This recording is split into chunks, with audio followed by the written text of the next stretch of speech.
So, yan, maaga pa lang nagluluto na ako para hindi na abala mamaya. So, yan. So, napakadali lang. Hindi ko na ipinakita ko ng proseso. Ang gusto ko lang is to give an idea kung ano ang pwedeng ulam natin sa mga nahihirapan.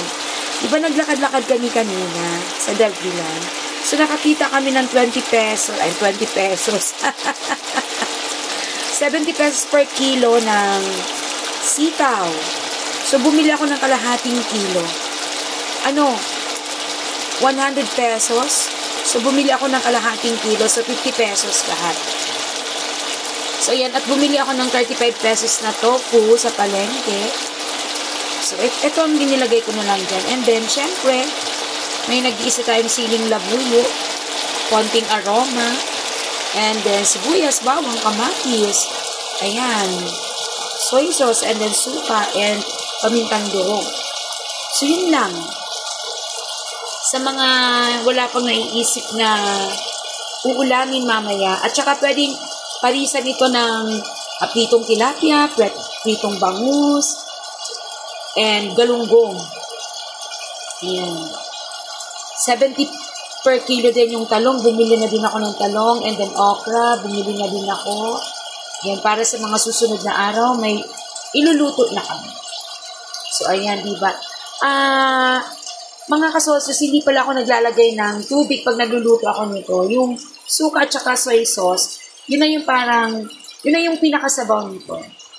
Hindi naman kasi kami mahilig ng sabaw na ganito, yung gulay talaga. And then, yan na. Solved na. Mas masarap itong iparis sa bahaw na kanin, lalo na yung mga tutong-tutong. So, ayan. Paluto na to, konting minuto lang to. Prinito ko muna yung tofu bago ko inilagay. Hindi ako bumili sa dali ng tofu kasi masyadong malambot pagka niluto. Ayaw ko nun. Gusto ko yung medyo tender. Yan. So, sa mga wala pang naiisip na ulam, so gayahin nyo na to. Magluto na kayo ng sitaw. Pero dun sa may mga arthritis, bawal ito.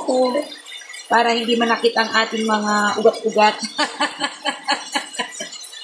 Wala pa naman kaming arthritis. So, pwedeng-pwede pa. Ayan. Thank you so much for watching. Love you all. God bless us all always. Ayan. Bye!